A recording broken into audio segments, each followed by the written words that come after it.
This is Comic Geek Speak, episode 1791. Top 5 performances in comic-related movies.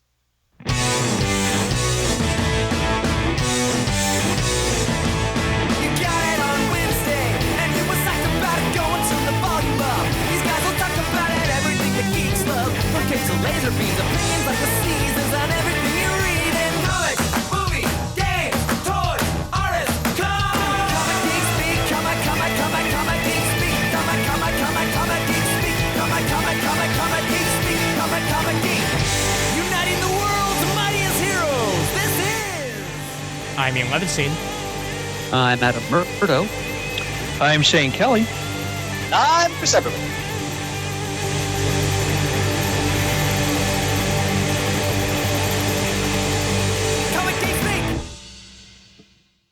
Well, welcome everybody to the show this evening as we return from a hiatus that you didn't even know existed, but that's called a vacation, ladies and gentlemen, and planning ahead.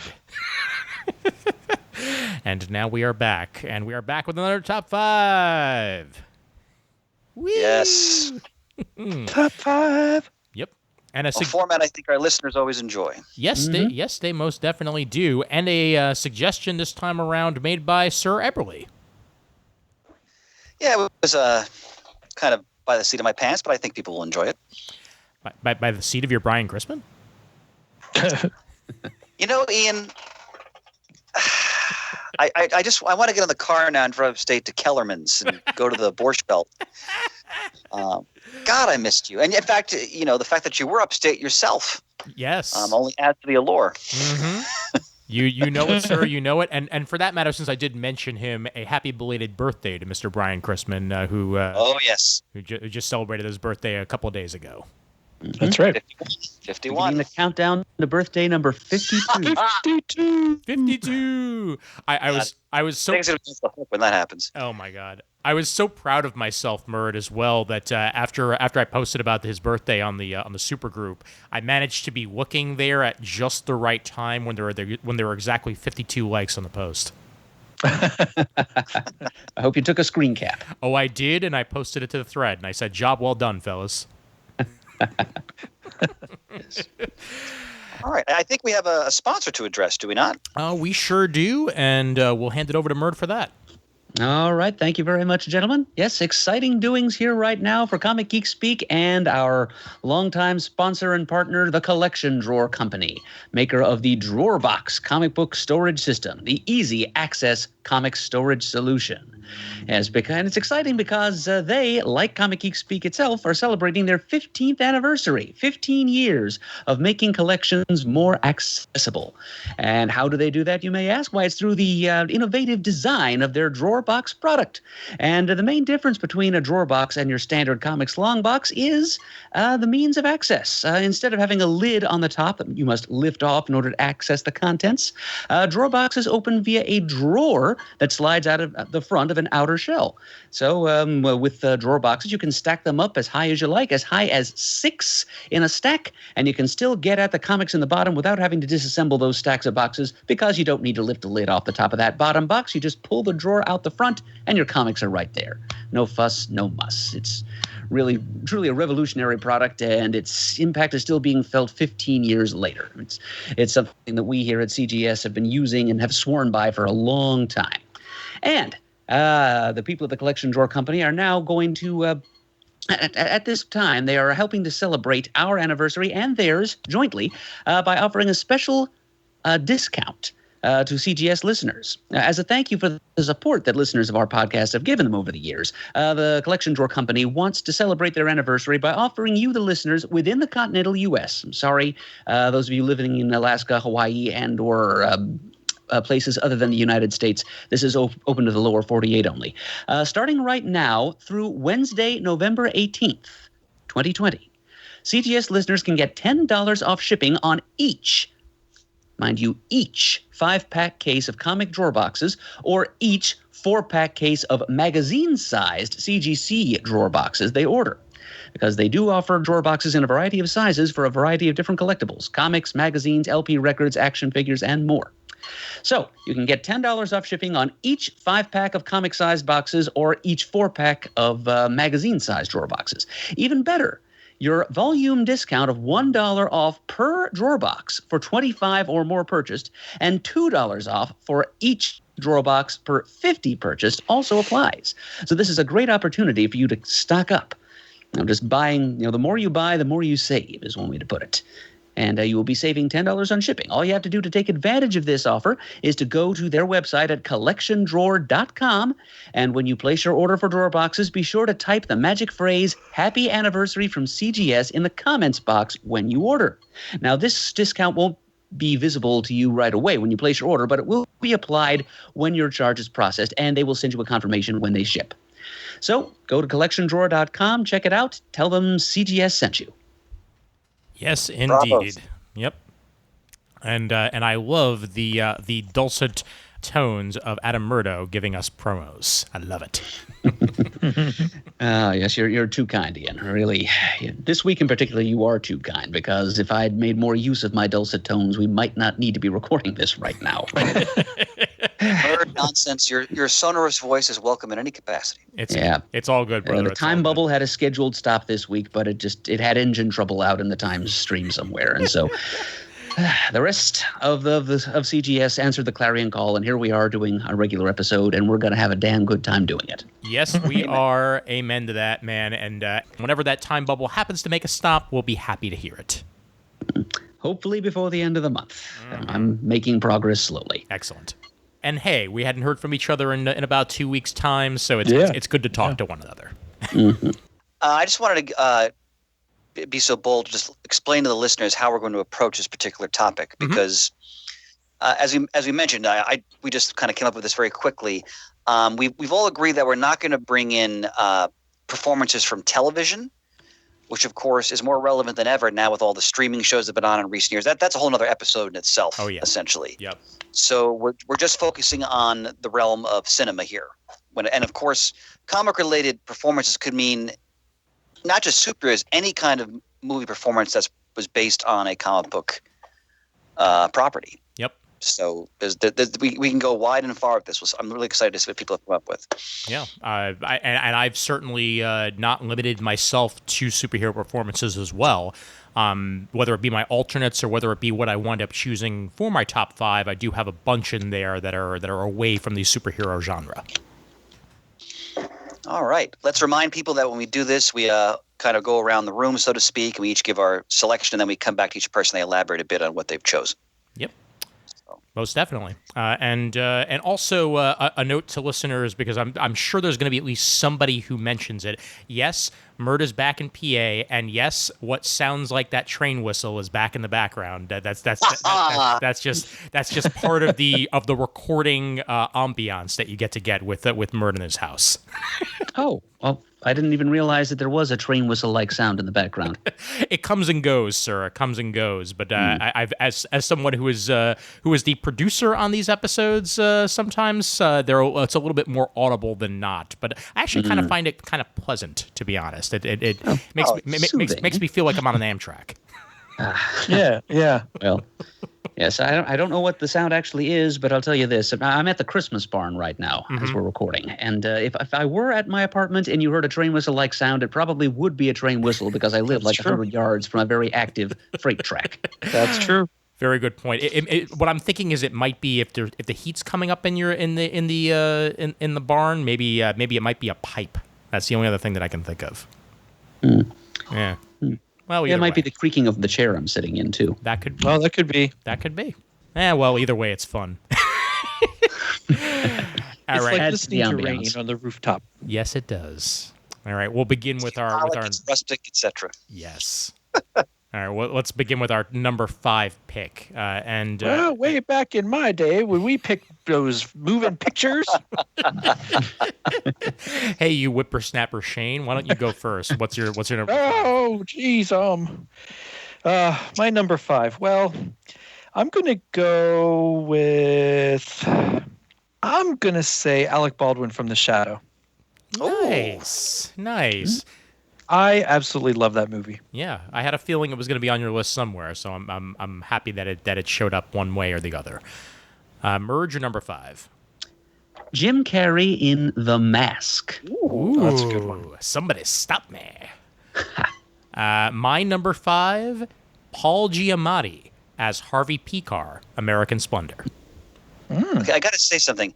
He is one of my favorite actors. I have yet to watch that damn film. Oh. Yeah, I've never seen that either. I know I should. I know it's supposed to be amazing. It's fantastic, Chris. You'll love it. You'll absolutely I will happily lend it to you on DVD, Chris. Wow, DVD. Jeez. And Chris, your number 5. My number 5 is from the Nolan trilogy, Gary Oldman as Commissioner Gordon. Oh, that's a good one, too. Brilliant. Love it. All right, Shane, take us away. So way back when this movie first came out, which was what, like 94, 93? I didn't look up the year. I should have. I'm 99.9% sure I went and saw it in the theater. I know it's not really accurate. I know that there's Kenny G playing in the background when there really shouldn't be. But I just absolutely adored this portrayal of the Shadow. I thought it was a lot of fun. I like the whole cast of characters. I like the premise well enough. It was adventurous. I loved the network of spies, but I really loved the way Alec Baldwin played it. He was, of course, he was younger. He was really fit to me. He played this millionaire playboy, just like a Bruce Wayne kind of character. But there was just something about how he brought life to the character when you have the Shadow laughing in the background as the Shadow and you can't see him. It's terrifying, I can imagine, to the criminals that he's kind of sneaking around. I've watched that movie. If I've watched it once, I've watched it 1,000 times. Any chance I get, I'll put it on and watch it. Yeah, I've watched it at least once or twice myself over the years, and it's kitschy fun. I mean, even if it's not even if it's not everything that the Shadow is or should be, it's still very much of its era, and Baldwin's performance is pretty damn fun. Yep, and on my alternates, but right up there, and when I was hemming and hawing, it was between picking the Shadow or picking Billy Zane as the Phantom. At times they're interchangeable, so I let out one of my alternates there. But yeah, that was just as good in the same way. I just like the Shadow character a little bit more than the Phantom. And I have to rectify something from my own viewing history because I've only seen the Shadow once, and I saw it when it came out in the theater. And I knew very little about the pulp history of the character. So I think I went into the movie with the wrong attitude and perspective, and I didn't enjoy it. I remember disliking it intensely. But since then, Alec Baldwin has become one of my favorite actors. And I need to see this movie again because I know a lot more about the Shadow now than I did 20 years ago whenever the film came out. So definitely have to give it another shot. Yeah, and it's not really accurate in a lot of ways. I mean, I can see where a lot of people who are diehard Shadow fans and very stringent to the history probably will have a lot of problems with it. But I really just was totally entertained in an era where Michael Keaton's Batman was not that old and still the properties were going. Yeah. It just gave another very similar character, but in a mid 90s kind of way. I just loved it. I absolutely had fun with it. and the cast of characters. I mean, you had Jonathan Winters in it. Yep. Ian McKellen was in it. I mean, right. it was a great cast of characters. Yeah, I think I remember Jonathan Winters' performance in the movie better than I do Alec Baldwin's. Yeah. Oh, yeah. I mean, he was only in it for like 2 scenes, both in a restaurant, I think. And don't forget Peter Boyle as well. Oh, right, Peter Boyle. Absolutely. Wow, I had forgotten Peter Boyle. What part did he play? He was the cab driver. Yep. Oh, right, one of one the of Shadow's okay. Yeah. Shadow Cabinet, I guess you could call it. Yep. And then talk about his sanctum and talk about his network of people and the rings that they used and the way messages got thrown around the city. I mean, completely unrealistic. I mean, there's not a chance in hell that pipe would carry a message tube all across the city like that. But it was a lot of fun to me. All right. Absolutely. And for those of you who are looking to watch it, it is available for purchase or rental at the moment. I think it may be on a streaming service as well because it's listed as premium on Hulu. but I'm not sure which premium service would actually do it. So something to look into one way or the other. Either way, worst comes to worst, it'll cost you $4 to rent it as streaming. So go figure. Before I hand it over to Murd, I will make the statement that we accidentally picked two SNL political portrayals back to back, as we go from Alec Baldwin to Jim Carrey. That's true. That's true. Yeah, we did. All right. So go figure there. As Murd now tells us more about The Mask. Right, those SNL presidential debate parodies. Yes. Right. Okay, so from Trump to Biden, right? Funnily, from 1994 to 1994, because The Shadow and The Mask were released the same year. And sure enough, I went to see both of them in the theater, and both of them with Matt, since we went to all these geek movies together, as I mentioned in our recent Blade review. We came away from The Shadow, but Matt was pretty impressed with it, I think. And I think even then he knew a little more about the character than I did. The Mask, however, was just good, clean fun. I don't think I'd read any of the Mask comic books prior to that time. And it's probably just as well, because the Mask movie very loosely adapts the concept of the mask. The take on the mask and the people who wore it in the Dark Horse comics was considerably darker than what found its way to the screen in 1994 from New Line Cinema. And Jim Carrey really made the picture. I mean, The Mask is a lot of fun. It's one of those comic book related movies that I've watched more often than most, honestly.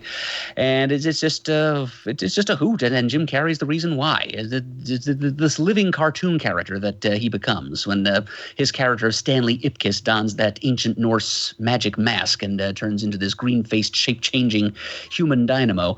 It's the perfect vehicle for Jim Carrey's talent. I mean, with apologies to some of the more serious things he's done, like The Majestic, and the title's escaping me right now, but that series he's doing, that streaming series where he's playing a Mr. Rogers-like character, host of a kid show.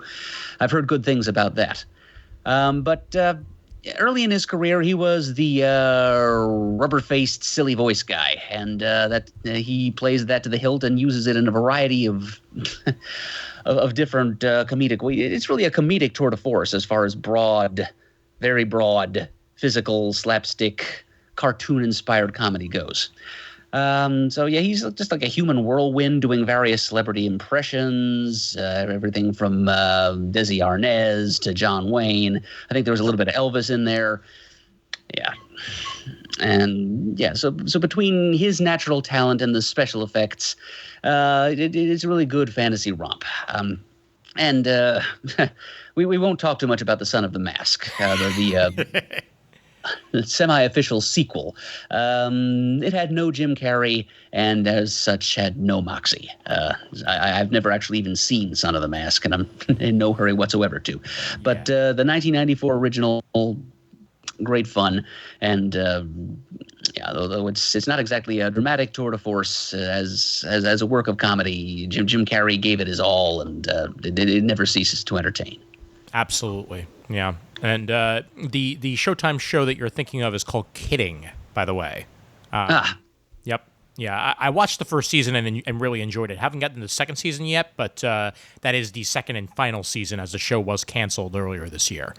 That's too bad. Yeah, but no, it was good stuff. Speaking of Showtime, though, there's a documentary series called The Comedy Store that's been airing on Showtime lately, and one of the comedians that plays heavily into it is Jim Carrey, and you get to see how much his act changed from the beginnings of his career to where he is now, but you can really see where he came from. And how he became the tour de force actor that he would become later on in life. It's really, really great, and yeah, he stole the show in that movie. It was absolutely the right kind of zany for the right type of role. Yeah. Yep. All right, my number 5 is Paul Giamatti in American Splendor. And this one's an interesting pick because it's kind of one of the first picks I immediately went to when the topic was suggested by Chris. And anyone who's seen American Splendor knows that Paul Giamatti is playing Harvey Picar in a movie where Harvey Picar plays Harvey Picar.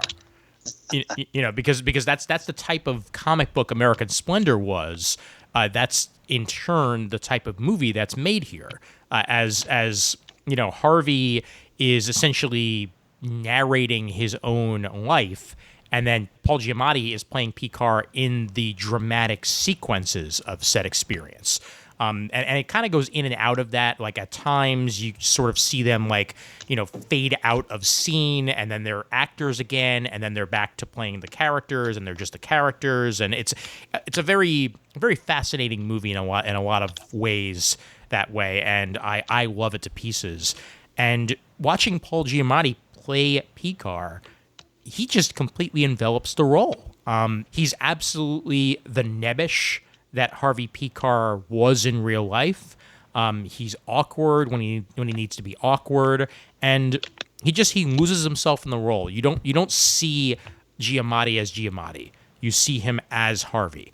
And that's the mark of a truly great actor when they can do that. Yes, 100%. And even like mannerisms, he gets down just right, and the accent that he puts on as the character it's pitch perfect, and yeah, he just completely embodies the role in all the right ways. And for a legendary creator like Picar to have such a legendary performance be made in a terrific movie like this, then it's absolutely worth it. And anybody who has HBO Max should be going out and watching American Splendor, as it's currently streaming there, and it's well worth your time. It's an hour and 41 minutes of joy right there. Well, I would if Roku would have HBO Max. You can probably still watch it on regular HBO. Okay, good. Because Ian, I'm glad you brought this up, because I was thinking today about this list, and I haven't watched American Splendor. I know it's probably amazing, and I was hoping somebody else would bring it up, because it's going to light a fire into my buttocks to sit down and watch this film, because that's a gross oversight on my part. Yeah. So. Same here. I haven't watched it either yet. Mm-hmm. Funnily enough, Ian, you said this was one of the first things that you wrote down on your list when the topic was proposed. Yep. Yeah. Yep. It's actually I literally scribbled it down on my list of alternates mere moments before you named it your number 5 pick. So I don't know why it took me so long to think of it, but it definitely deserves to be on my list of alternates. And I have seen it, and I know just what you're saying about how immersive the performance Giamatti turned in. And let me tell you, from what I've heard, he worked for it, because he and Picar didn't warm up to one another very quickly. Like when the two of them first met, they were Giamatti was going to shadow him for a while to learn his mannerisms and all of that, and he was trying to talk to him and pick his brain, but Picar wasn't feeling the conversation, and he ended up trying to start a conversation with the cab driver instead. But I guess eventually they warmed up to one another enough that Giamatti was able to absorb what he needed to become the avatar of Picar, and the movie became the quality product that it was. Yeah, no, Wow. and to say the least, Picar was not the easiest person to warm up to or to talk to at times. And so the fact that Giamatti got as much as he did out of him, more power to him. Yeah, I met Harvey Picar once. Wow. It was at an academic symposium about comics that one of my faculty friends at Bowling Green, Chuck Coletta, the same guy who put on that Batman conference at Bowling Green last year, he allowed me to come and actually use a little bit of Chuck's presentation time to talk about my thesis. And I could see Picar in the back row with his hand on his head going like, what the hell is this kid talking about? Oh my God, I love it.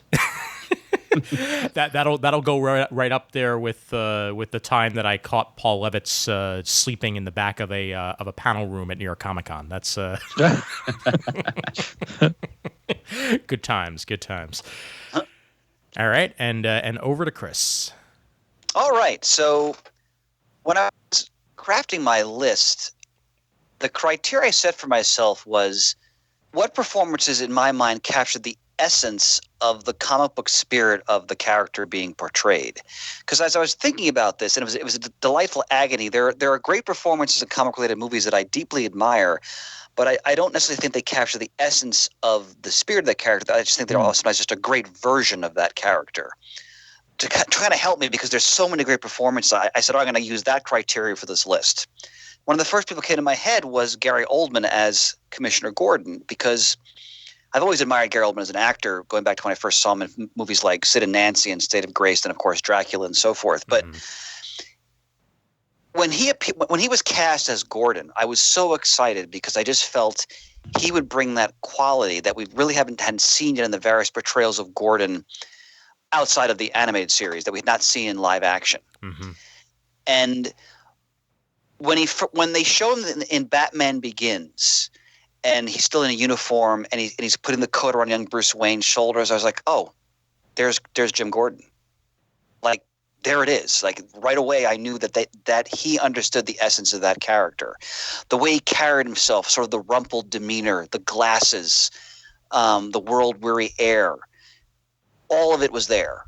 And what was great in watching the 3 Nolan films, how Oldman really takes that character on a journey. His torment over what happened with Harvey Dent, the secrets he's keeping, the lonely vigil up on the top of the headquarters with the bat signal, drinking coffee, like everything that I think makes Gordon such one of the greatest, most compelling supporting characters in comics, I think was captured in that performance.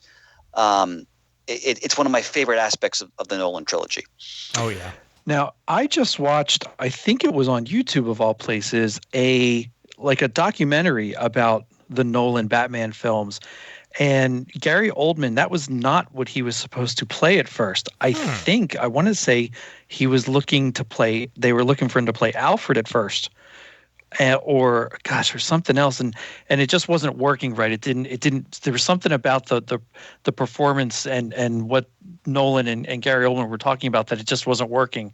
And he came back and said, "Well, why don't we try Jim Gordon?" It was a fascinating part to the whole thing. I had no idea. If you can catch it, I'll see if I can look it up and tell you what it's called. Yeah, but it's at least an hour long, and it was fascinating to watch. Interesting. Yeah, because in my head, like, I can't see anyone else capturing that version of Gordon any better than Oldman did. I mean, he brought such nuance to the character, and it was almost a perfect transition. He just embodied the character in so many ways, and even like the accent that he put on, because clearly he wasn't using his real accent, but like you would never be able to tell. It didn't drop once the entire time. Yeah, Gary Oldman, like Giamatti, is one of those actors who he breaks the wall and he vanishes into the role. You don't see him as, oh, that's Gary Oldman, right? No, it's Jim Gordon. Right. Absolutely. Yep. I came very close to adding Oldman as Gordon to my list of alternates, but I just couldn't get past that ponderous speech he utters while Gordon cradles his recently traumatized son. He's standing there monologizing about how Batman is not truly a hero, or whatever the text of that was. At the end of The Dark Knight Rises. Wait a minute. No, The Dark Knight. The Dark Knight. I'm sorry. Yeah. Dark Knight Rises was the third one. Which is really not even Oldman's fault. It's just that's down to the writing. But that kind of put a cap on one of the reasons why I don't care for the Nolan trilogy as much as some people seem to. And so I just couldn't bring myself to write Oldman's name down, even though that scene was not really – he's not to blame for that. Right. Okay, here it is. Batman behind the scenes of the Dark Knight trilogy on Warner Brothers channel. It's an hour and 16 minutes long. Okay.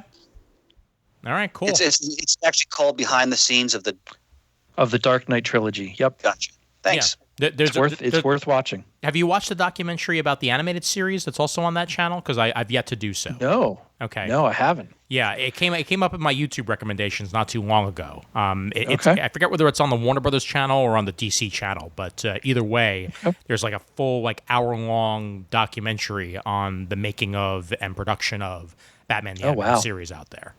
So Yep. And Adam, I won't disagree with your interpretation of the Nolan trilogy. I love Batman Begins, and I love The Dark Knight as a standalone Batman detective movie, but it creeps the hell out of me.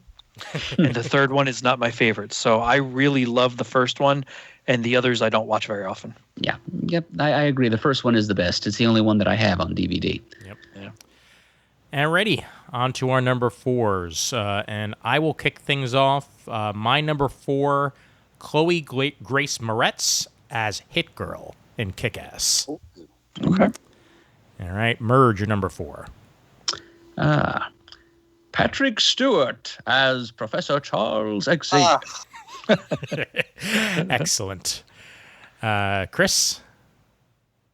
Scarlett Johansson is the Black Widow. Well done. Well done. And Shane?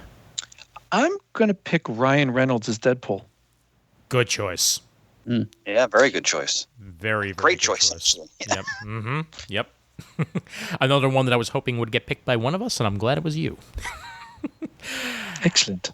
All right, so I chose Chloe Grace Moretz here as Hit Girl because Kick-Ass, at the time when it was released, was one of my favorite comic book series of that era.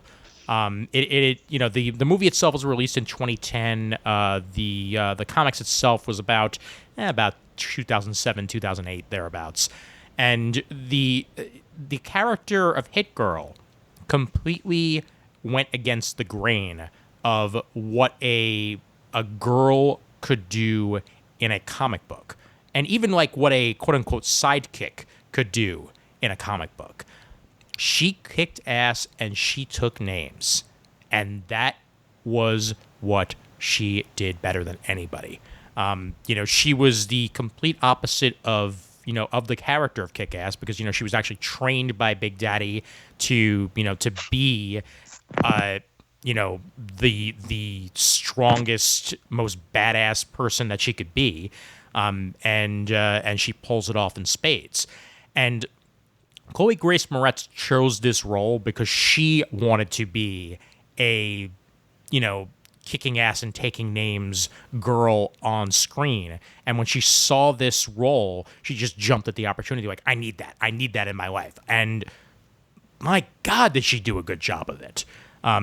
Just the insanity that's portrayed on screen that Matthew Vaughn manages to capture in Kick-Ass. Some of the best scenes are ones that involve Hit Girl. And she developed the character as well. Like, there's a real heart to the character, even though she is this, gruesome, murderous person who's, still on the side of the vigilantes. And she's kind of like if Punisher was a small child. and she pulls it off, and yeah, just the performance itself, I was just thoroughly impressed by it because it could have easily been cheesy and it could have easily not worked. But in the hands of an actress like Chloe Grace Moretz, who's done plenty of great roles over the years, she made it work, and it became that iconic role that really made the movie of Kick-Ass to me. All right. Yep. Okie dokie. Onward to Adam for number 4. Yes. We shall make it so. Chris, my criteria for choosing my top 5 in this list are pretty similar to yours. I think it had less to do. This was also a factor, but less to do with the general quality of a performer's acting, but it's more to do with how fit a vessel they were for embodying the essence of a character, just both physically and otherwise. How well they translate a well-known character from its medium of origin, comics, to that of film. In the case of Patrick Stewart as Professor X, I mean, he was made to play that role. Oh God, yeah. Huh. Really, the audiences were primed to accept him as a leader of men from his role as Jean-Luc Picard already, of course, but just putting him in charge of the X-Men and just putting him down in that wheelchair and just taking away from him like half the physicality of an actor, just about making him immobile from the waist down. He was still able to project such a presence of power and mental strength and wisdom and just general leadership quality. He was, not only did he precisely look the character of Professor X. I mean, it's not just that they went for the most famous bald actor on the Hollywood market. He was very well suited to play this role for several other reasons. And so throughout the X-Men movies, he was just an abiding, stabilizing presence. Tumultuous as those movies sometimes were, especially as they changed directors and became very messy and chaotic towards the end of the original trilogy. I remember, Shane, I was with you when we saw the third X-Men movie, and I remember how disgusted you were as we left the theater. Oh, I love Wrath and Shane. Yes. That was terrible. That had nothing to do with Patrick Stewart, though, did it? No. Yes. And then when we get to Logan, which I know is a favorite of some of those in this discussion, then we get to see Patrick Stewart reveal yet another side of this character that even fans of comics have very rarely gotten a chance to see, because he got to portray Xavier near the end of his life. He got to portray Xavier as a case of the universal tragedy of the physical and mental deterioration that comes with aging at the end of life, just writ large, because it's all the more poignant and affecting when you take into account the fact that Xavier was one of the most powerful beings on the planet. Yep. The most powerful mutant mind ever to have lived, and yet here he is at the end of his life. He loses control of his power entirely. Towards the end there, he doesn't even really seem to have it anymore, and from being this figure of just quiet strength and resolve and wisdom, a very influential figure in what is in effect a civil rights movement for mutants, and here he is reduced to near total helplessness and constant pain and suffering, and he's reduced to having Logan and company pass him around like a bag of laundry, basically, until finally he dies a quiet and ignominious end, and Stewart takes us on that journey with him. And so, yeah, he was made to play that part. He was a perfect translation of the character from comics to film, and he was just a damn fine actor in addition to that. So, I think I did well putting that one on my list. No, I'm so glad you did, because, Patrick Stewart is a tremendous actor, as we all know. His range is phenomenal. He's a Shakespearean actor, and he clearly has such a love for fantasy characters. I remember watching an interview once where he's talking about, being the X-Men and Excalibur and all these other films. But I'm really glad you mentioned the journey as it ends in Logan. Logan, to me, Logan's, I think, is one of the greatest comic book movies ever made. Yeah. Thus far. Especially because it borrows one of the greatest Westerns ever made, Shane, which they actually show in the movie when they're watching it at one point. But when they show him in decrepitude and dying, it takes an actor of his caliber, and you're so used to seeing Professor X, Stewart as Professor X being that, as Murd mentioned, that strong leader, the field leader, the brains of everything. And we find out in this tragic near future that, am I remembering this correctly, that he actually accidentally killed most of the X-Men? Mm-hmm. Right? That they allude to that. So, yep. And Hugh Jackman, who, come on, he basically made that entire franchise. Their chemistry in that movie is so powerful. I thought Patrick Stewart should be nominated for Best Supporting Actor for that film. Actually, I thought he was amazing in it. Yeah. So great choice. Yeah, he was. He was terrific. And when I think of Professor Xavier as a character, my brain immediately goes Shakespearean.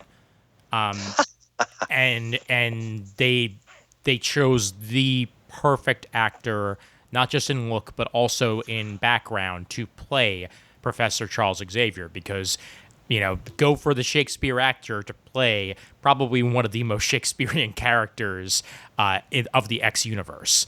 And that's absolutely what they did. And it was the right choice.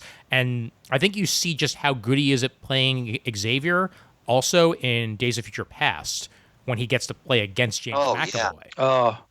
And love that movie. Oh my God. Me too. Yeah. And just that one scene where it's, professor meeting professor, and you see just how much of McAvoy's performance it was within Patrick Stewart to begin with. And clearly, he studied him to try to get it down. And yeah, no, it's just beautifully done. I'll tell you what, I've loved Patrick Stewart in the role from the beginning. Like you say, Adam, he embodies the character.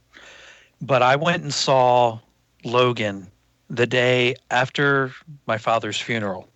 Uh-oh. I was looking to get out, do something, get my mind off of everything that was happening.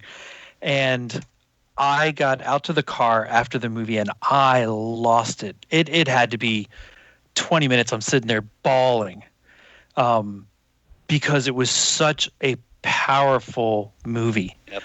The relationship between Patrick Stewart and Hugh Jackman as Professor X and Logan throughout the whole movie until Professor X's untimely demise, or timely demise, however, whatever you want to say about it.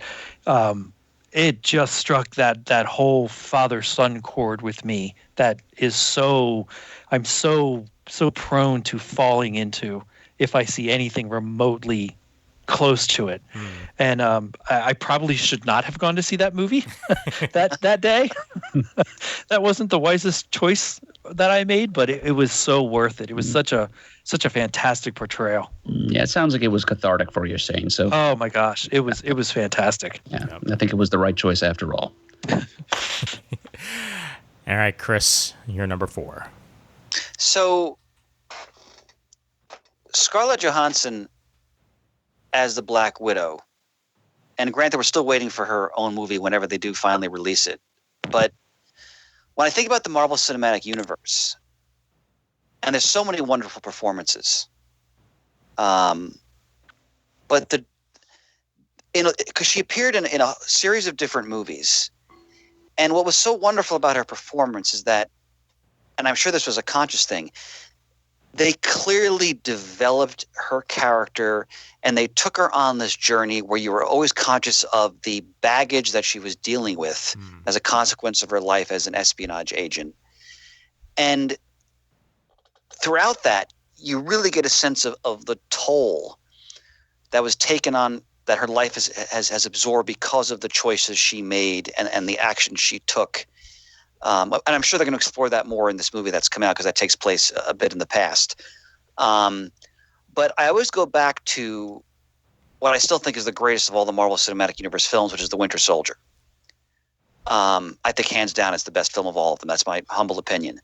But in that movie, when she and Steve Rogers go on the car ride to my home state of New Jersey, and she's talking to him about what her life is like as a spy. And I remember watching that going, they really understand these characters. Like the fact that they're taking the time, like this is a very quiet scene for her to really talk about what her life is like. While she's also really basically contrasting that she can never be him. And basically she's in awe of him, essentially, even as she playfully pokes at him, calls him a fossil and so forth. But the way she grabbed the sexiness of the Black Widow, the danger, the skill, and also the tragedy and the pathos, like the scene where she and Banner are talking about why she can't have children in Avengers 2. Like they constantly, they never lost sight of her character and how integral she was to the Avengers, when they finally made her the leader at the end. And they just remind us of where she's coming from and her potential and where she's going. And that's reflected, of course, in her leadership and then her sacrifice. I think it's one of the greatest performances throughout all of those movies. And it's shameful that it took so long for them to give this character her own film, but better than late than never, and I'm really looking forward to seeing what she does with it. Absolutely. Yep. All right, Shane. All right, so Deadpool. This is not one of my favorite characters at all. I actually can barely stand to read him in the comic books. However, I went and saw Deadpool kind of against my better judgment, and I absolutely loved it. I love the movie. And then I went and saw the second one, and I love the second one. Yep. I know Ryan Reynolds can be very in your face, very much like Jim Carrey, in my opinion. He's very over the top in a lot of what he does, and sometimes it annoys me. However, it fit this character from what I've read and the bit I know, because I don't know a lot about Deadpool in the comics. I know some, but I'm not well versed in it. But to see him portray this character in the movie the way he does, it just absolutely cracked me up. And I know it's very much how the comic book is, but I can't stand reading it. But I love the movie. And I do think it's one of the most perfect castings they could have done. And I'm fairly certain Ryan Reynolds was working towards this for years before it came out. Oh yeah. And then not only that, but I absolutely love when the movie came out and all these people were trying to take their kids to go see it. Ryan Reynolds actually had a commercial that said, look, this is not a kid's superhero movie. Yes, it's a comic book. This is not something to take your kids to. Like, he's going out there telling people to stay away that shouldn't be taking the right age group to go see it. Mm-hmm. And I love that. I absolutely love that. Yeah. So yeah, it just could not have been one of the more perfect castings. And for me, it works fantastic in the movie. Again, I can't stand reading it in the comic. I don't know why. Just something that sticks in my craw trying to read Deadpool comics. Well, Shane, I mostly agree with you outside of Joe Kelly's Deadpool and Fabian Nicieza's Cable Deadpool. Those are the two series that I go to as my crown jewels of Deadpool. Outside of that, he can be a bit much. I know that there were a couple of mini-series that he did that were Deadpool Spider-Man that I've heard are excellent as well. And I can only imagine what the two of them playing off of each other must be like. But yeah, he can be a bit over the head in the comic books. Yeah. But boy, oh boy, did Ryan Reynolds get him right on screen. Yeah. Mm-hmm. Yep. I think it's one of the purest takes on a comic book character from the page to the screen. Yeah. Everything from the costume, which is just flawless, Oh yeah. to his command of that character. We have to remember that he suffered through a bastardized version of Deadpool in the Wolverine movie. Yep. Which of course they lampooned in the Deadpool films.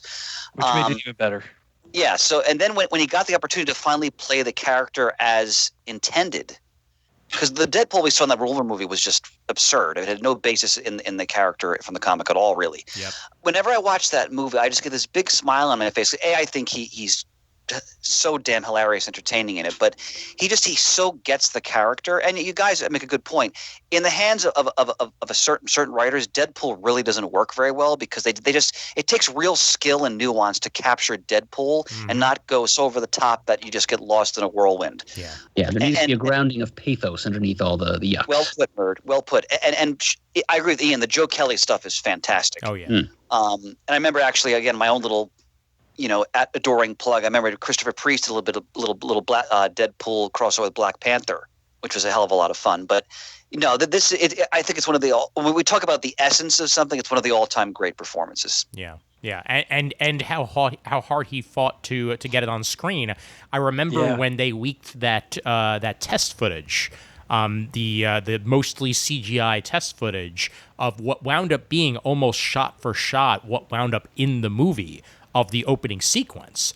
That leaked online before the movie was okayed, and the response was so positive. It had Ryan Reynolds' voiceover in it. It was so positive that Fox okayed it, and we also would not have Logan without Deadpool because Deadpool, was the first rated R real experience out there. And it proved to them that an R-rated movie can sell with superheroes. So go figure. Yeah. Yep. Yeah. And I wrote a note down here to go and look up Joe Kelly Deadpool stuff. Yeah. Try to read that and see. Nice recommendation. See what I Totally think. worth it. Yeah. Not only is it Kelly, but there's also a lot of great Ed McGuinness art in the first couple of Joe Kelly volumes. So, yep. Okay. Yep. He also wrote one of those Spider-Man Deadpool series that you mentioned, Ian. Yes. Good point. Alrighty, on to number 3, and Merge, start us off. Okay. Logging in at number 3 here, I have Tom Hiddleston as Loki. Ooh, Oh, that's a good one. beautiful. Terrific. Chris? One of the hardest roles to master in a comic-related film. Chris Evans as Captain America. Love it. Shane? I'm going to go with Jack Nicholson as the Joker. Okay. All right. And my number 3, a man who embodies the role like few others have, Christopher Reeve as Superman. Oh, that's my number one. That's my number one too. Yeah, it was going to be my number 2. Darn Just it. a matter of who ranked him lowest. It was a race to the punch. Yeah, he was almost my number 2, but I decided last minute to change it around a little bit. So I got him first. Sorry, Dana, let's shave off some time at the end. Exactly. All right, Murd, go ahead. Oh, yeah, so Loki. Fantastic character. And, even more nuanced, more liminal, more complicated than in the films, I think, even than he has been in the comics, really. And Tom Hiddleston brings all of that sort of toxic internal stew of that defines Loki's personality to the screen very effectively over the course, and probably more than almost any other character I can think of in the Marvel Cinematic Universe. He has got a very definite arc that he follows from his introduction in the first Thor movie through the Thor movies that follows till he finally achieves something akin to redemption, and just in time to die. And being the slippery trickster figure that he is, even death isn't quite enough to keep him down because, as we saw in, I guess it was Endgame. It was Endgame. During the whole time heist sequence, he slips away and will be seen again, hopefully sometime in a Disney Plus miniseries. Mm-hmm. So we get to see more of Hiddleston's take on the God of Mischief there. So yeah, and talk about your Shakespearean figures. Loki, as seen in these Thor movies, particularly the first one, which was directed by a figure well associated with Shakespeare on film, Kenneth Branagh. Loki is as the least favorite son, like the cast off of the court. The outsider, the one who's adopted by Odin, god, king of the Asgardian gods. His frost giant heritage holding him apart from the rest of his of the citizens of Asgard. He never quite felt like he was welcome. Never felt that he was quite as good as his adoptive brother Thor, and he's therefore kind of adopts the MO of mischief and trickery to get by, to give him a more even footing among his more powerful Asgardian brethren. And so he schemes and he tricks and he crafts. And Hiddleston, he brings all that ambivalence to bear on screen. And he broke quite a few hearts in the process, from what I understand. So yeah, I've always had kind of a soft spot for the trickster figures. It was the subject of my undergraduate thesis, as Chris is aware. And which I have to get that back to you, by the way. One of these days I would appreciate that, Chris. You bet. Well, I think what shows through in Tom Hiddleston's personality is that he himself is a bit of a trickster. As I've heard that there have been a bunch of pranks on set between Hiddleston and some of the other actors. For somebody who has as well of a sense of humor as Hiddleston has, he was definitely the right person to play the role. I think that the mischief that in the person himself comes out in the portrayal. And Merritt also made a very important point, which is the complexity of the character in terms of his inner turmoil, in terms of wanting to belong. I think that's so well captured when his reaction to Phrygia dying, and when he's in the cell, the prison cell, and it's such a great performance because Loki is such a layered character. Even in the comics, there's been so much done with that character, far more than a sort of a two-dimensional bad guy. And they really went to the heart of that in the movies. I remember when the scene in the first Thor film, which I know both Bird and I are very fond of, when the Destroyer is wreaking havoc in the town and Thor is speaking, into the ether, asking, because he knows Loki can hear him, please show mercy and so forth, and just that scene where he's sitting in the throne. It could have been like a Kirby drawing, and he's got the horned helmet on. He's kind of got his fist against his mouth, and he just makes that gesture, and the Destroyer stops. I was like, oh, this is amazing. It's like the Thor comic come to life. Like, it was so well done. I mean, great stuff. Yep. All right, Chris, go ahead. So the reason why I picked both Chris Evans and Christopher Reeve for my list is they took on two of the hardest roles one could ever take if you're going to do a comic book related character. Heck yeah. When they cast Evans, I knew him from playing Johnny Storm. So I thought, okay, this is interesting. So he was great as the Human Torch. I was going to totally do a complete pivot to play Steve Rogers. So he certainly looks the part. I'm interested to see how he's going to handle that. I remember when I was watching the first Captain America film, the first Avenger, and when they have him in the scenes, through the CGI, and he's the frail Steve Rogers. And I was so taken in by his performance, especially when he's in the barracks with the professor. And the professor's talking about how he had to flee Germany, and they're talking about bullies. And I was watching him react to what the professor was saying. And I remember thinking, God, he's got it. Like he's going to the heart of this character. And my only concern was, are they going to remember that Steve Rogers is not a minion or tool of policy of the government.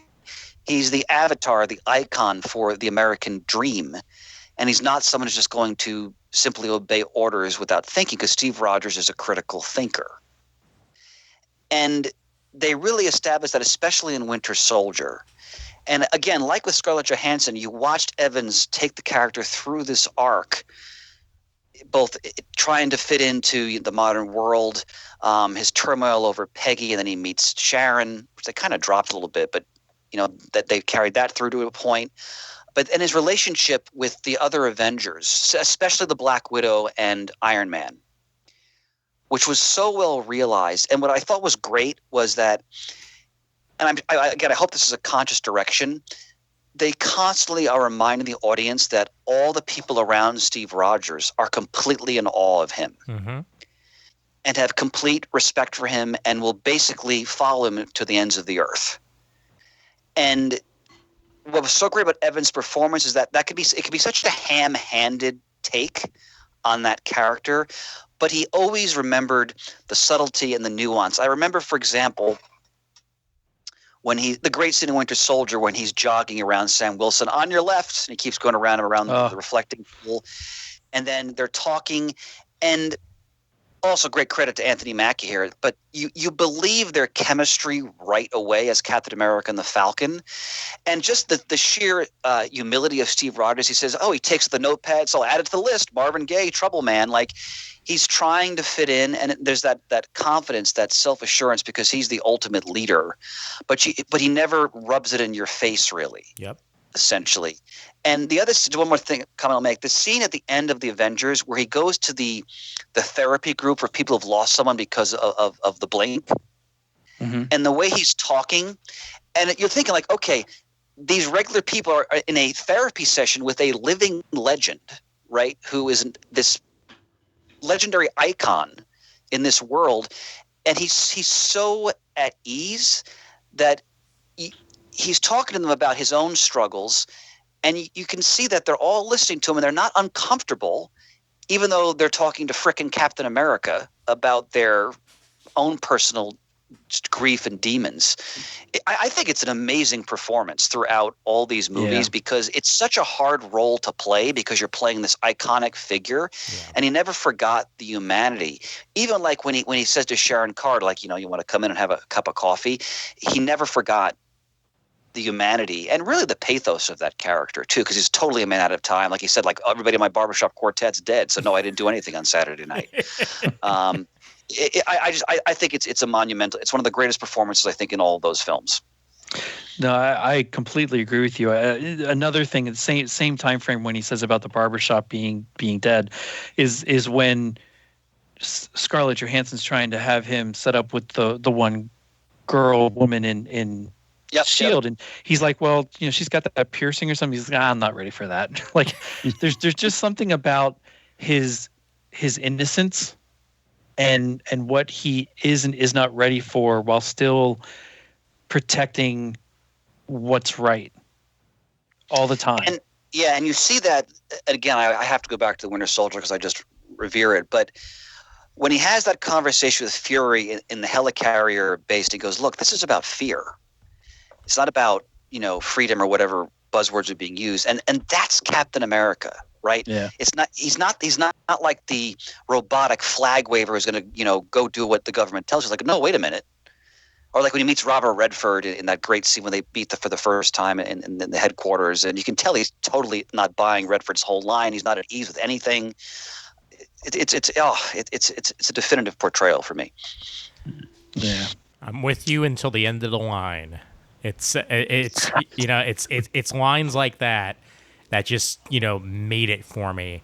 The scene in the elevator in Winter Soldier.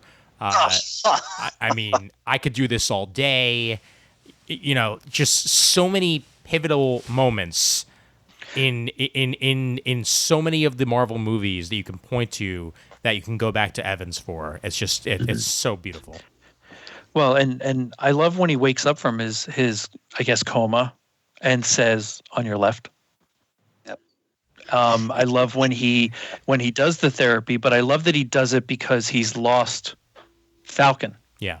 And he's doing it kind of because, well, this is what he would do, and maybe I can have a little bit of him live on if I do it. Yeah. That's how I took it anyway. And the way they ended his arc was so, it was sublime. Like it was a perfect punctuation for that version of the character. And I don't know how much physical makeup versus CG there was. I mean, to me, it all looked like real makeup. Yeah. It was some of the best makeup I have ever seen in my entire life. Oh, it's tremendous. Yeah. So good. Yeah. Well, with a budget like Endgame had, they could afford believable old guy makeup. Yeah, it was just fantastic. Yeah, absolutely. Yep. One further anecdote from beyond the movies that may have some surprising relevance to the quality of Evans' portrayal of Cap. A while ago on the Jimmy Kimmel Show, Kimmel did a little feature where he brought on actors from various Marvel Cinematic Universe movies to read mean tweets about themselves live on camera. And some of the actors looked pretty genuinely hurt or disgusted or angry with some of the things people had tweeted about them that they now found themselves reading on camera. But the last one, they saved Chris Evans for last, where he read a tweet that went something like, I don't remember the exact wording, but it ended with the tweeter saying, "Here's Chris Evans looking like a straight up piece of shit." And Chris Evans just, instead of being offended, he just broke up laughing. and the relevance that I see between this and Captain America is that because Chris Evans apparently doesn't take himself particularly seriously as an actor, that he has some humility and he's capable of self-deprecation and he's able to laugh at himself along with mean tweeters. That translates, I think, ultimately into his ability to portray Captain America as someone who doesn't take his own celebrity or legendary status altogether seriously either, who's able to descend from the pedestal the world has put him on to, as Chris mentioned in that scene from Endgame he was talking about, just relate to real people about their problems and be not just the living legend of World War II, but a guy who's here to help. Yep. Yeah.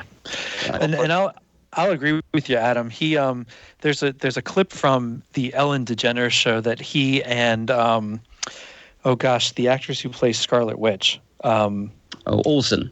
Yep. They were on together, and there's a couple in there with Scarlett Johansson and Chris Evans, and they're going through all kinds of crazy things, and some of it have him very scantily clad from like Varsity Blues, I think it was, or some movie where he had nothing on but like a towel or whatever, and he's like, oh my god, he's like almost embarrassed by it, which could normally be considered just some fake playing about it, but he really looked, like you said, Adam, he was not taking himself very seriously at all.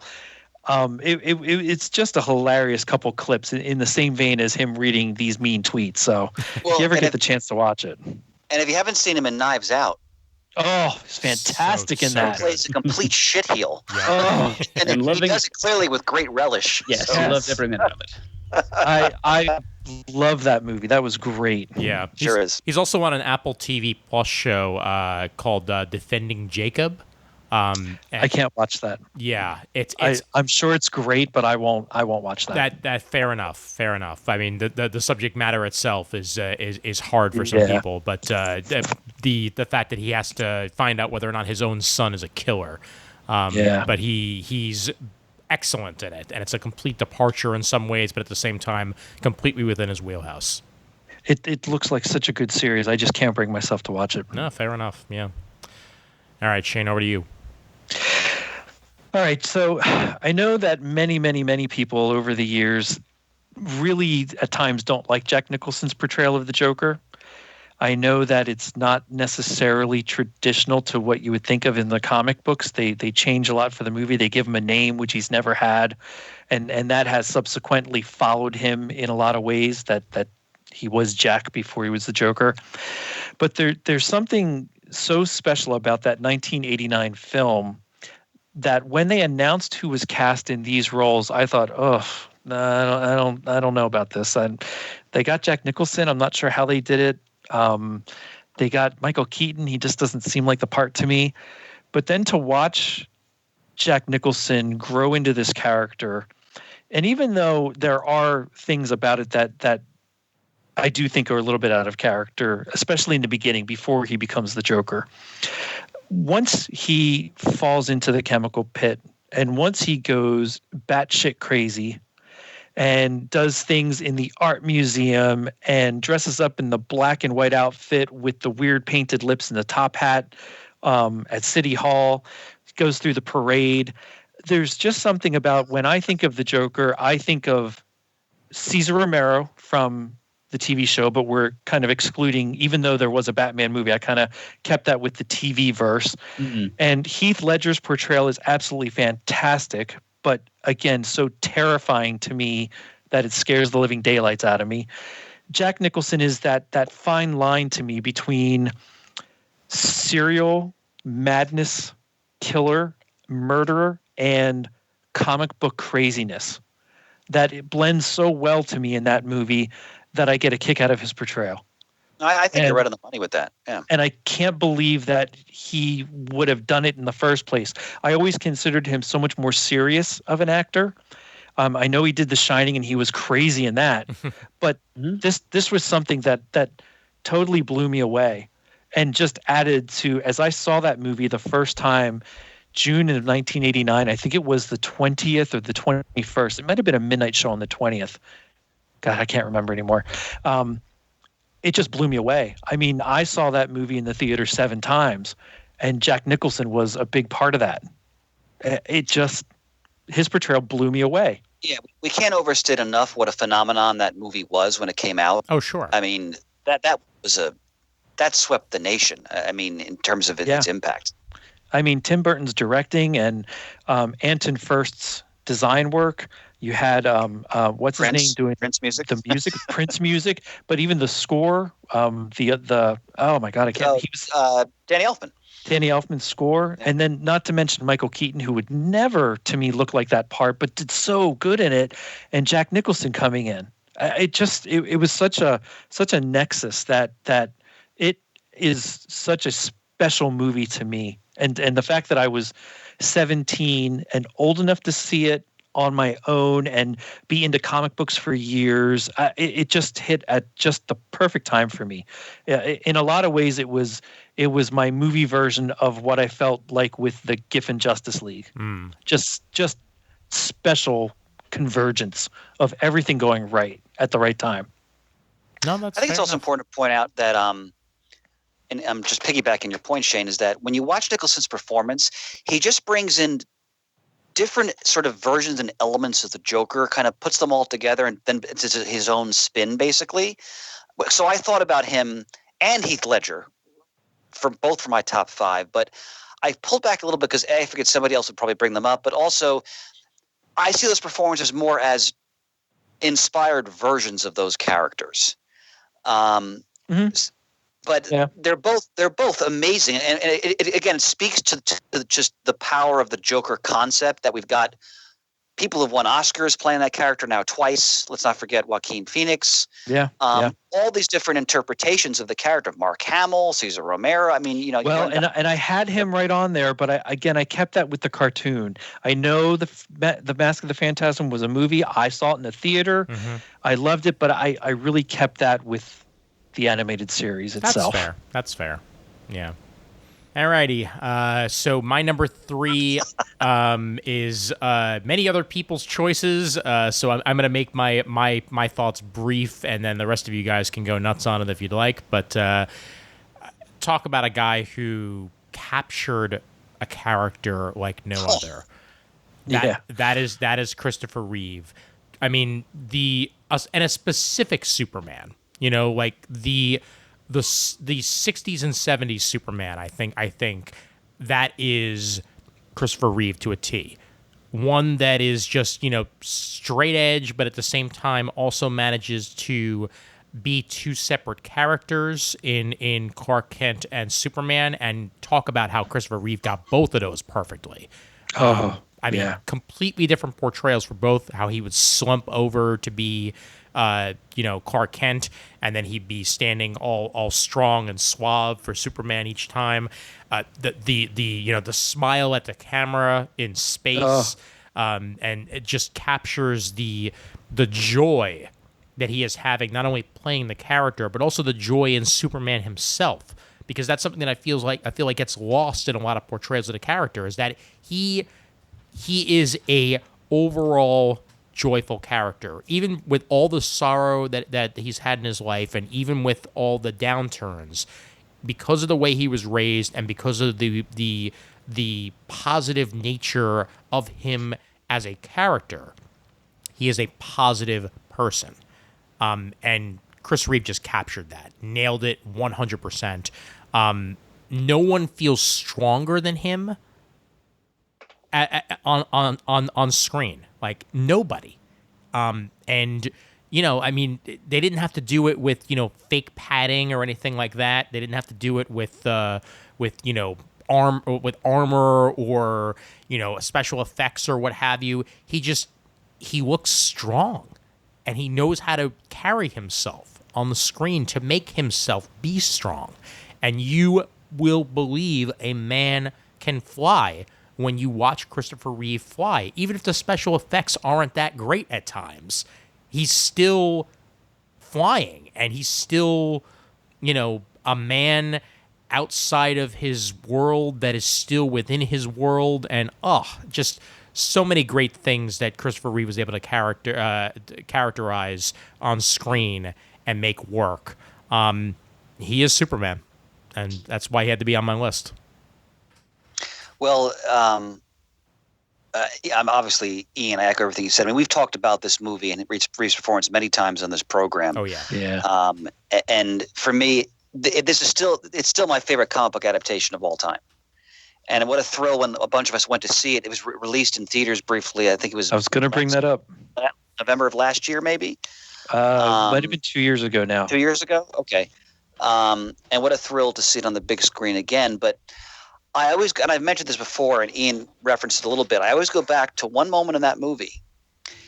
It's after he's taken Lois Lane on their flight, and they return to her apartment, and he's struggling as to whether or not he should tell her who he really is. And he takes his glasses off. And the acting is amazing because there's no special effects, and he just stands up straight. Yeah. And you watch it, go, my God, he's Superman. Yep. And then Lois comes out, he loses his nerve, he puts the glasses back on, he slumps down, he starts to stutter. I think the acting is tremendous. Yeah. in that scene alone, like what he does, just that one moment, is the essence of Superman. It's amazing. It really is. Yeah. Yep. And I mean, like, there have been plenty of people who played him over the years, but just nobody captured it like that. And the fact that what strikes me also is the way that he portrays him. He actually loses his nerve to tell Lois. Like, of anybody that he could possibly, even at that point, trust, it would be her. Yet Superman, loses his nerve and gets scared to do it. Yeah. Yeah, because he's still a farm boy from Kansas, like that. Yeah, yeah. And that's what's so great about the character. And as Ian mentioned, I have such a fondness for his portrayal of Clark Kent. I don't think anybody has done that better yet. Yeah. No. When he's getting stuck in the circular door and the bathroom with the coat and but again you're in on the joke because it's all an act. Like he's just like when he catches the bullet and he kind of grins a little bit and tosses it away, and that's Superman. Like that, like Ian said, it's that charm from the era they're drawing from there in terms of the comics. But the Clark Kent is just the mask, right? And he's playing that the seltzer bottle and all that stuff. It's a sublime performance. It really is. Yeah. And I do think when it comes, whether you like the movie or not, Superman Returns, the way Brandon Routh portrays Clark Kent is close. It's good. I agree. But it's nothing compared to what Christopher Reeve did. Well, they gave that poor guy a hell of a coattails to try to ride because he was supposed to be playing the Christopher Reeve Superman. Yeah. Yeah, and I thought in parts he really was very close, very well done. And I even put him on my alternates. Honestly, I put Brandon Routh on my alternates for that very reason. Is that he does a superb job of being Superman. It's just there's no competition. Yeah. I can remember that I never saw Superman in the theater when I was a kid. First time I saw it was on HBO. But I absolutely love that when we went to go see that as a group 2 years ago. I'm sure it was 2 years ago for its 40th anniversary, and it was in November, I think, 2 years ago. Yeah, because it came out in 1978. You're right, Shane. Yep, 2 years ago. That my oldest boy, when I talked about it, said, "Well, can I go? I kind of want to see it with you." And I can say that he and I saw it in the theater for the first time together in 2018. Nice. Absolutely wonderful memory for me. Nice. And to be able to see that movie on the big screen was such a thrill. I felt like I was 5 years old. Murd, do you want to save your thoughts for your actual number 2, or you want to talk on it now?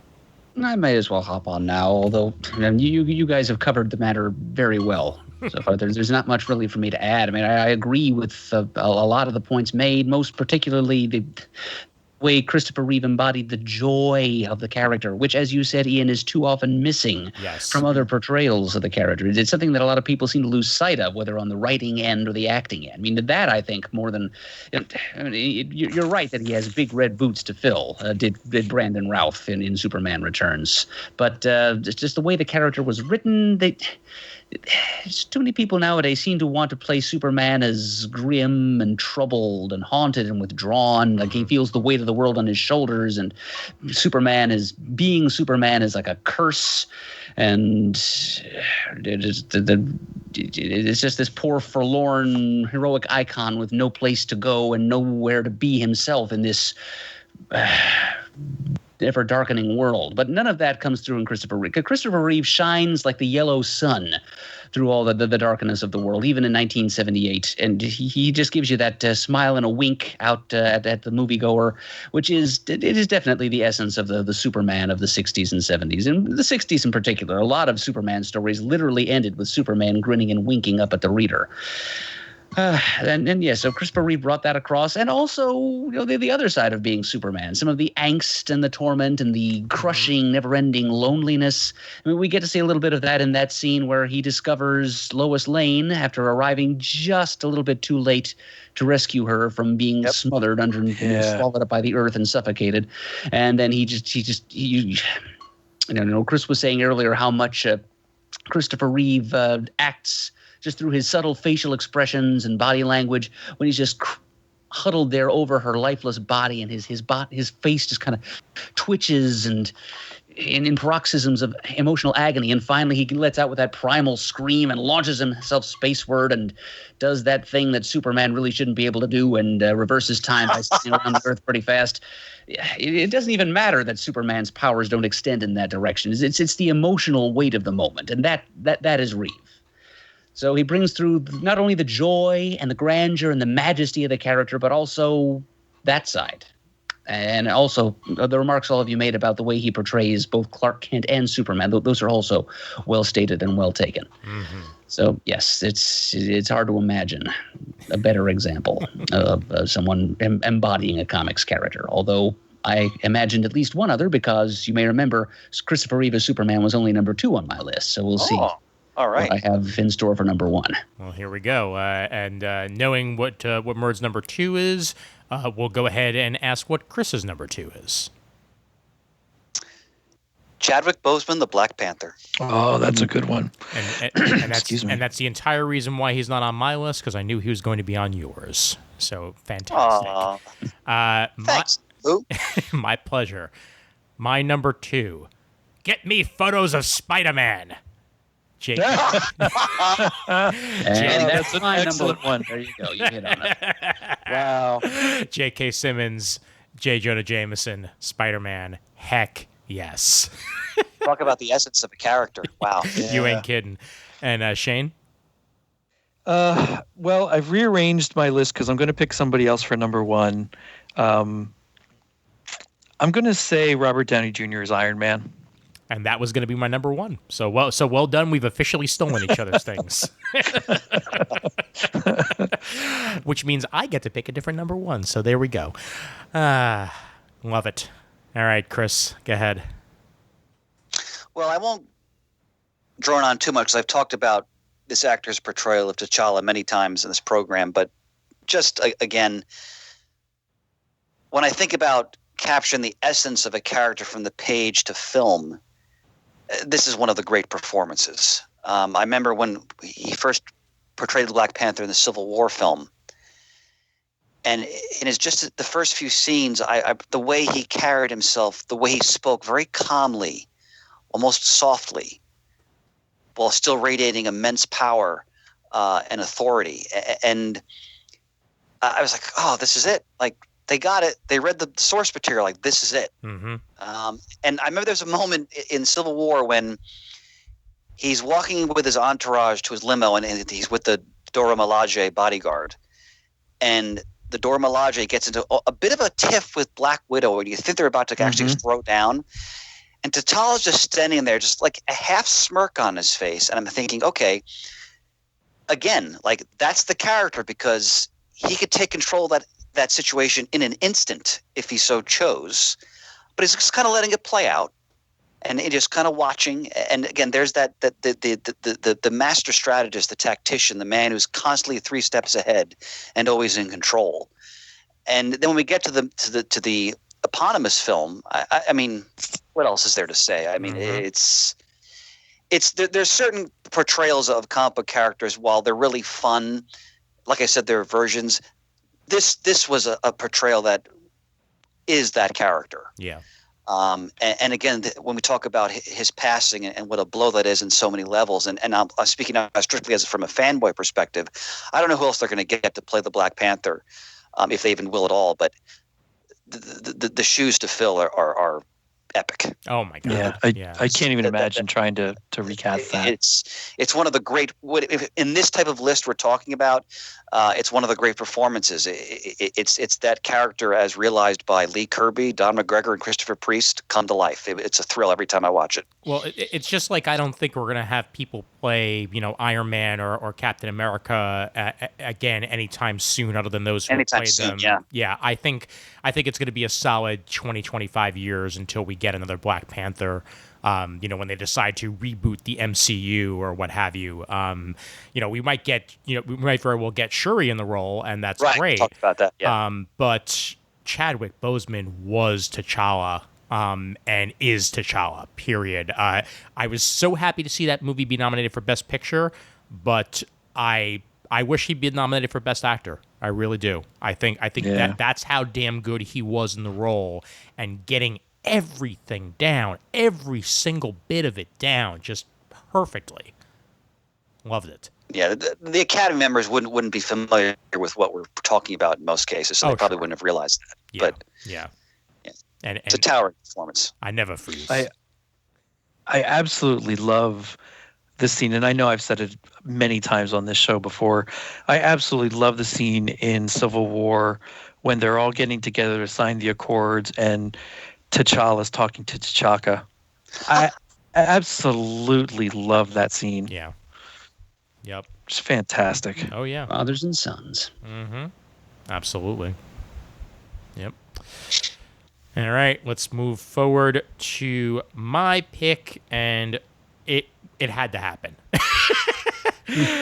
J.K. Simmons had to be on my list. I mean, I've talked to death about how much I love him in the role of J. Jonah Jameson. You know, whether it be on our reviews of the latest Spider-Man movie, or whether we were talking with Dan and it came up in conversation. Nobody else is J. Jonah Jameson. Nope. You can't. You really can't. Like, I mean, unless you're gonna say that Stan Lee himself is J. Jonah, because I feel like he may have drawn some inspiration from himself in creating the character. I think that J.K. Simmons is a character actor, and when he gets a role right. And there's just so much of his own personality in there and so much of his own humor, but it just jives so beautifully with the J. Jonah Jameson that we know from the comics. You know, the loudmouth, the boisterous boss, you know, the guy who will not take no for an answer, even when no is the only answer.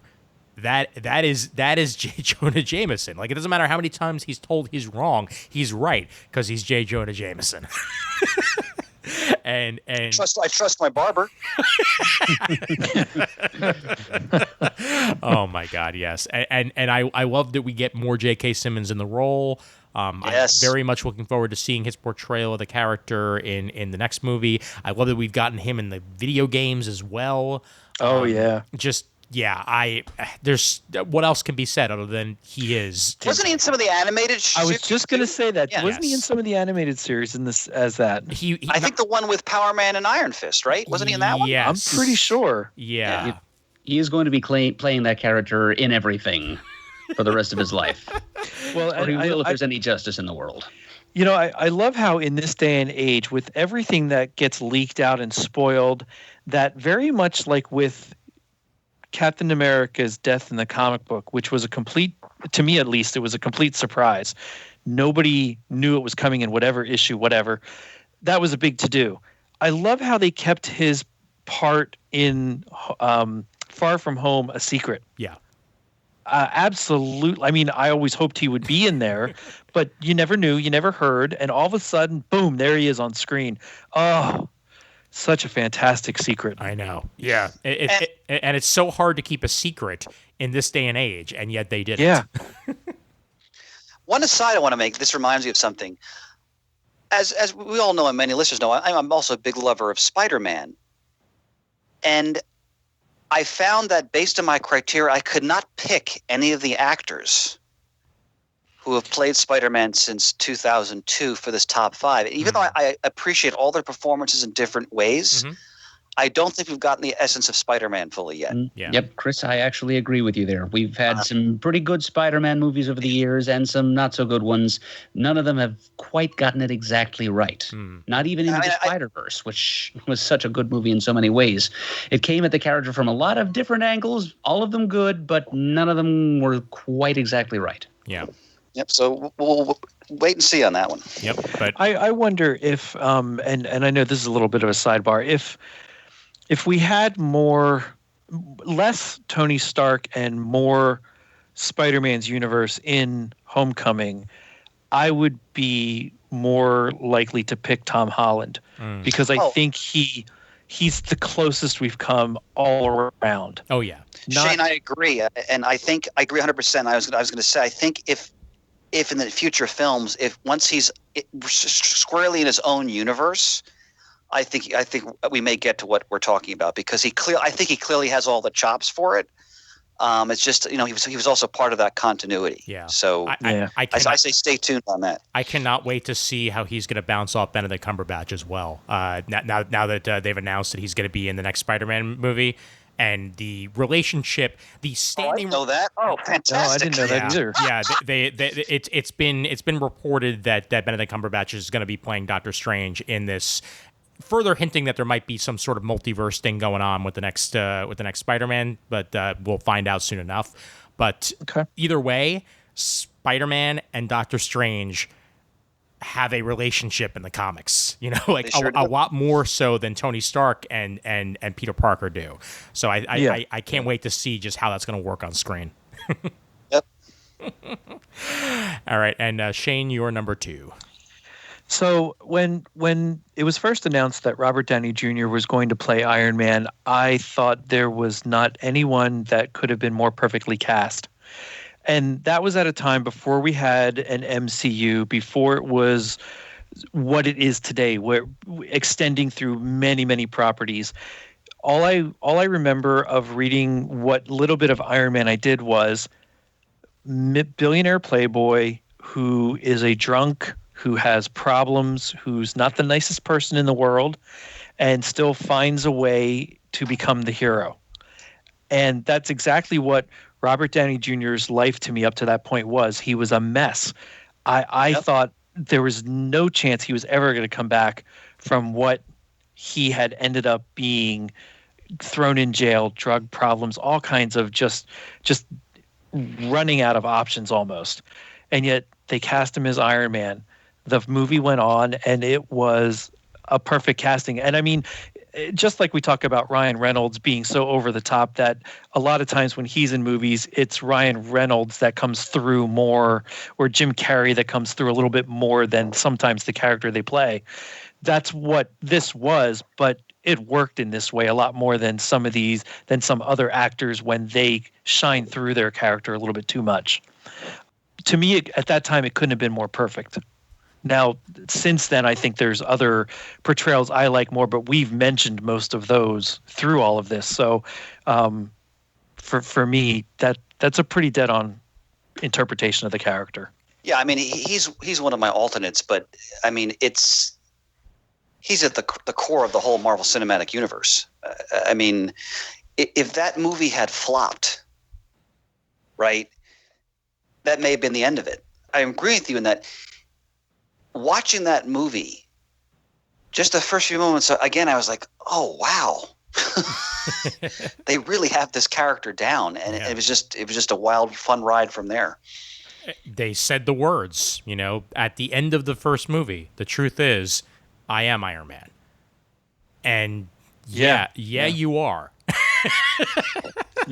I still... Back then, when that was being made and when they decided to do what they did with the end credits scene, I still think none of this MCU was planned at that point at all. I really, really wonder if that wasn't just something they threw in there just for fun, with Nick Fury showing up and saying, well, you're not the only one around. And that was it. There was no thought of anything else. And then that one scene, plus the whole Iron Man movie up to that point, blew the doors off of anybody's expectations, and they thought, well, maybe we got something here, and then they started planning everything. Yeah, I mean, you're not far from the truth there. I mean, I know that it was literally the last scene filmed. I think it may have also had something to do with how well the movie was tracking, where they're like, okay, maybe we can do something with this. And they threw that last scene in. But yeah, I mean, Robert Downey Jr., yeah, there's so much about him as a person that worked even further towards him, as a portrayal of Iron Man. The fact that he had the substance abuse issues, that he bounced back and made a life for himself, and that's absolutely there in the character of Iron Man. And just the humor also, and the just the suave nature of it all, like almost like the Bond-esque suaveness that Tony Stark can have sometimes, that was all there. And I don't say that just because he did a great job as Iron Man. I've been a huge fan of him since Weird Science, Less Than Zero, Johnny Be Good, Chaplin, all these things where as the movies he was in progressed, he just got better and better and better. Less Than Zero and Chaplin, if you've never seen either of them, to me, you can't pass them up. You got to sit down and watch them. He was always a great actor, which is what made his precipitous fall so tragic, because even if you watch him like an Ally McBeal, right? Yeah. Everything Oh, he right. did, he was just top notch. Even movies like The Pickup Artist, like Oh, I love the pickup art. I can't believe I Chances forgot that. Are, like, all these different films. I mean, he elevated every movie he was in, Yeah. and when again, because he's the centerpiece of so much of that cinematic universe. Again, you watch Tony Stark progress. And Ian made a great point, because Tony Stark does have that Bond element to him, and there's so many facets to that character as he's been developed over the years in the comics, and I think they really captured that in these films. It's tremendous. Most definitely. Yep. All right, and on to our number ones. Chris, you sticking with your number one? Yep. So I already spoke on Christopher Reeve. I'm good. No worries. Murd, you sticking with your number one as well, or are you throwing in an alternate? Yeah, there's nothing on my alternates list that I want to plug in there. So yes, I'm sticking with JJJ. All right, Shane, your number one. The only thing I'll say is I'm still keeping Chris Reeve as my number one, but I would just like to mention as a top alternate is Hugh Jackman. He's who I was debating about replacing with. When I first saw X-Men, I really thought it was going to be the Australian voice that we got in the cartoon. And just to watch the character's journey through all the movies, it's just enthralling. Yep. Yeah, and that was going to be my alternate number one as well. Is Hugh Jackman, because it's hard to say anybody else there. I mean, not only did his portrayal influence the comics, because all of a sudden, Wolverine got taller and started looking a lot more like Hugh Jackman in the comics after that happened. But he had the swagger down of Wolverine. He had the anger, the controlled anger down of Wolverine.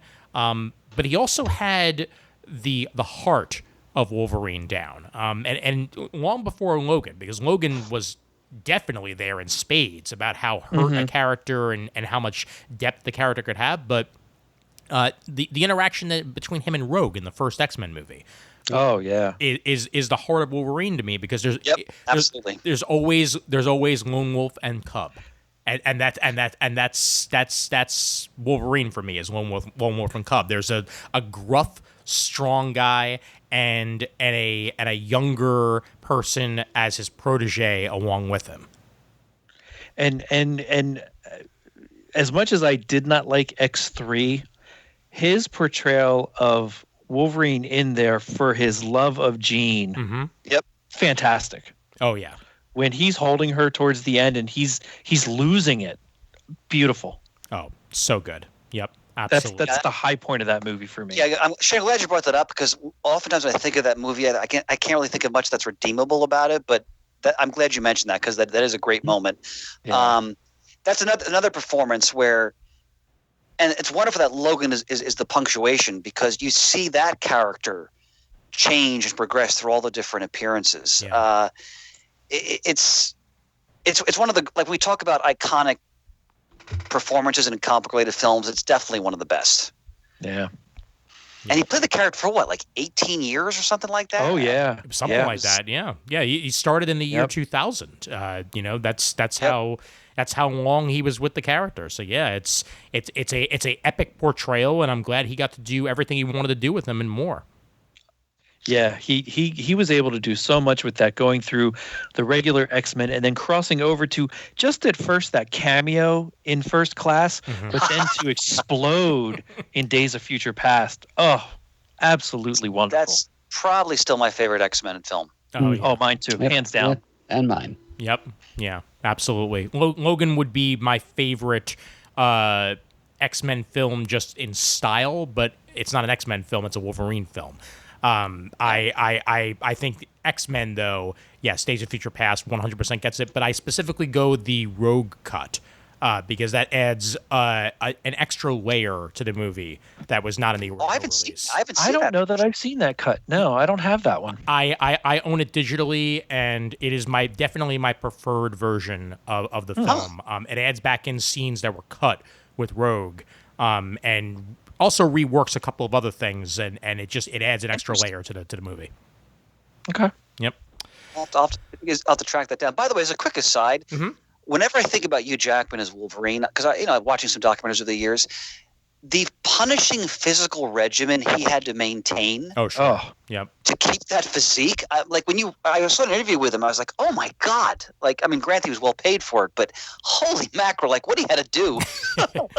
Yeah. He Well, and if you ever get the chance to watch any of his interviews on the Graham Norton show, watch them. They're all entertaining. Yes. Usually they have something to do with some other X-Men movie cast member. Sometimes it's Patrick Stewart and Ian McKellen. Sometimes it's James McAvoy and the guy who played Magneto in the younger films. Fassbender. Yeah. Thank you. There's always great stories. There's always humor. They're fantastic to watch. Well, Absolutely, he's such a multifaceted performer. He's wonderful. Oh yeah, Yeah. And he utilized, if I remember correctly, it was a technique known as controlled fasting that he would use to keep his muscle mass up as Wolverine. Like essentially, he would only eat during certain hours, and when he did, it was very hye protein. So it would burn off, and then all that would be left was essentially muscle when he was working out. So that's Wow. Yeah, he said he was so happy to eat a cheeseburger when he was done with Logan. It's like okay, I can go back to actually living a little bit. So that's Wow. Yep. All right, let's run through our alternates real quick, and then we can call this thing a wrap. Chris, you got any alternates? Yes. From Flash Gordon, the great Maxwell Sydow as Ming the Merciless. Nice. It's what they call tears. It's a sign of their weakness. I also had Robert Downey Jr. I also had Hugh Jackman. Paul Bettany is the Vision. Nice. Mhm. I think it also captures the essence of that character. Also had Loki on there. I had Heath Ledger as the Joker. Let's not forget Thor. Yes. Well, I just farted on the guy's name. Damn it. Chris Hemsworth. Yes, thank Chris you. Hemsworth. I thought he captured both the epic grandeur of the character, but also the humor. Wonderful performance. I really enjoyed that portrayal throughout. Michelle Pfeiffer as Catwoman in Batman Returns Okay. Yeah. is another favorite of mine. The alternates were tough because there's been so many comic-related films in the past, 15 years. Yeah. I was trying not to forget some of the older movies I grew up with, as a kid. And like Shani, I also thought about Jack Nicholson as the Joker. There's so many great ones out there. And I started to stray into TV roles. So we have to do that as a separate top five because there's Yeah. a lot of great examples of that now, too. Absolutely. But those are the alternates that came to mind for me. All right, cool. I'll throw out mine real quick. Thora Birch, who played Enid in Ghost World. Ooh, Ghost World. Yep. Great portrayal of the character, and I love that movie. Heath Ledger's Joker was on my list. Gal Gadot, Wonder Woman. Oh, yeah, she was amazing. She's amazing. So good. Madison Wolfe, who played Barbara Thorson in the I Kill Giants movie.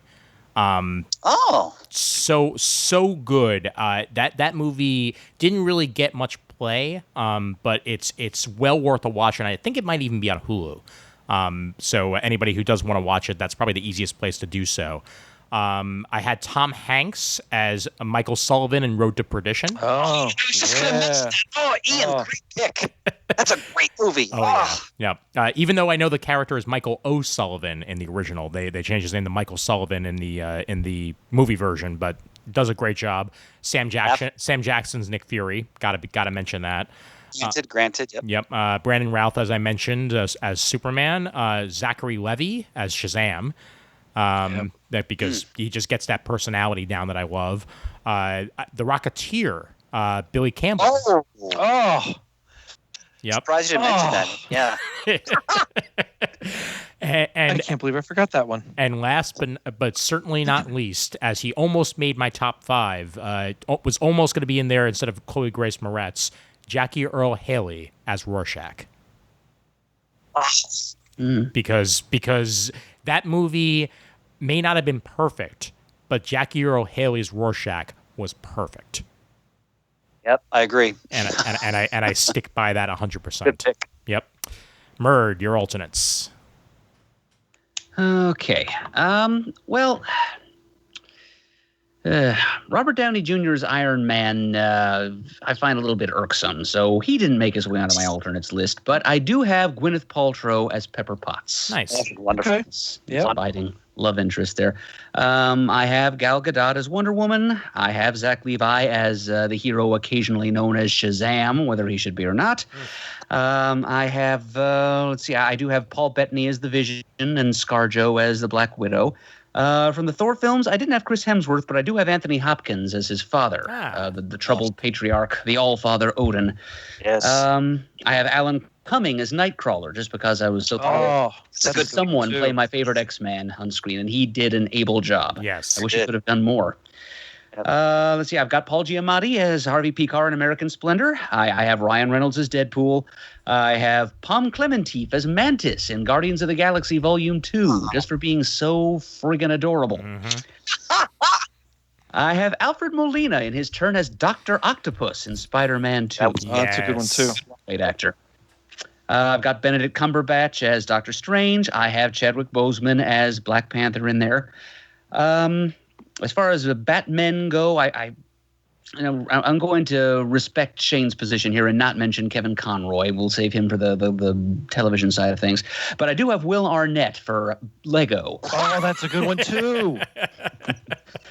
And, I really wanted to write down Val Kilmer and give him like a Mr. Congeniality award of some kind because, his performance in Batman Forever wasn't all that great. But I got the sense, and I know a couple of you agree with me here, that he could have been a great Batman if he'd had a better movie in which to play the role. Yes. Yeah. But yet I still would I love that movie. I watched that movie almost as much as the 89 one. I like it too. It's an uneven alloy of good and just the opposite. And Batman and Robin shows us what we get when we decant out just the opposite part of Batman Forever and make a movie of just that. Yeah. And yet I still think George Clooney is a great Bruce Wayne. Yeah, all right, I'll give him that. I mean, it's funny because when I was thinking about all the different actors who've played Batman for this list, and I mean, Christian Bale is my favorite, but I really enjoy them all in different ways. And so that was a bit of a struggle. One other thing I wanted to mention, I almost forgot, on my alternates is Willem Dafoe as Norman Osborn. Yes. Not Green Willem Goblin Dafoe suit as the- aside. Not Willem Dafoe as the Goblin, because that suit is so ridiculous that it takes away from the terror of the character. But when he's just Norman Osborn, Agreed. he is Yeah. absolutely frightening.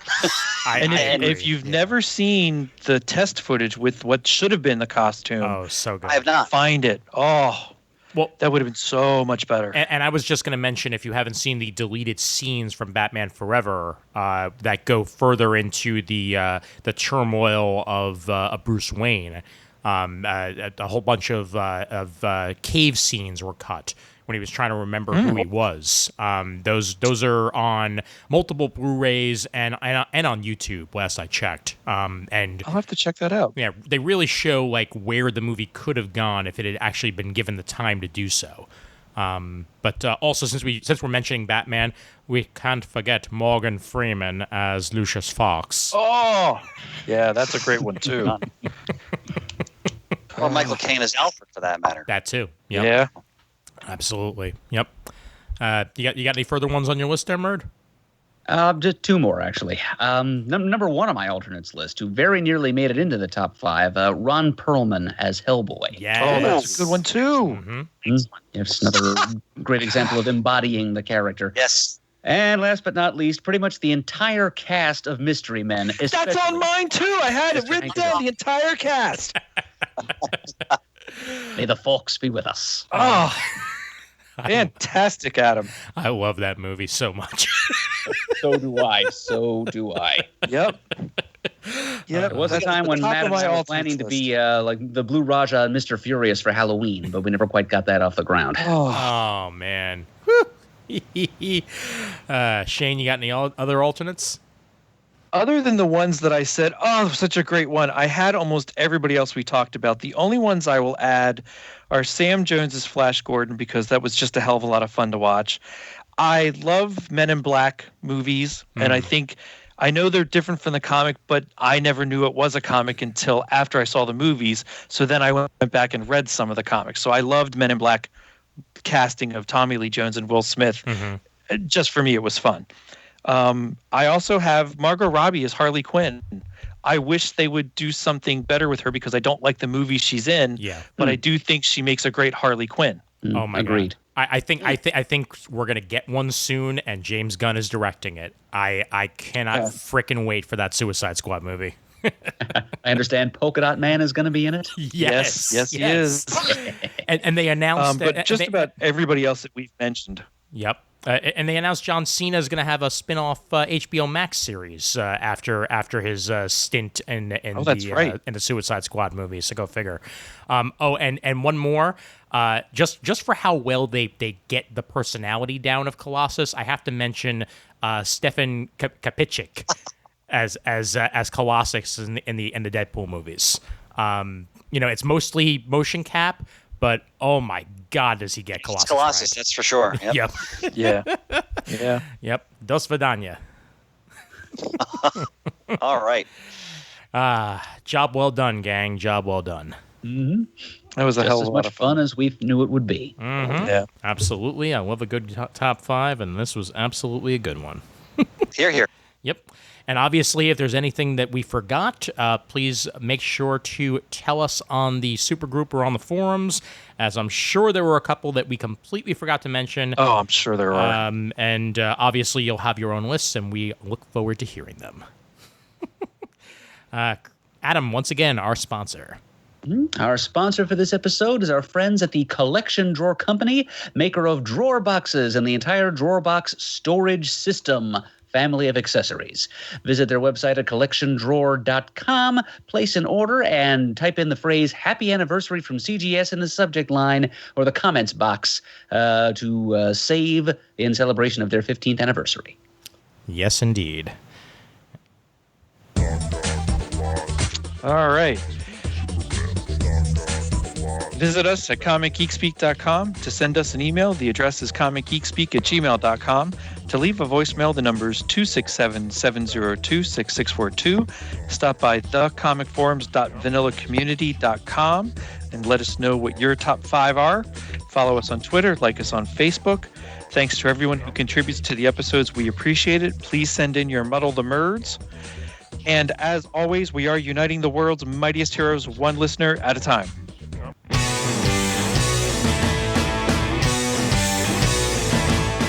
got it on Wednesday, and you was psyched about it, going to the volume up. These guys will talk about it, everything that geeks love. From cakes to laser beams, opinions like the seasons on everything you read in comics, movies, games, toys, artists, come. Comic Geek Speak, comic Geek Speak, comic Geek Speak, comic Geek Speak, comic Geek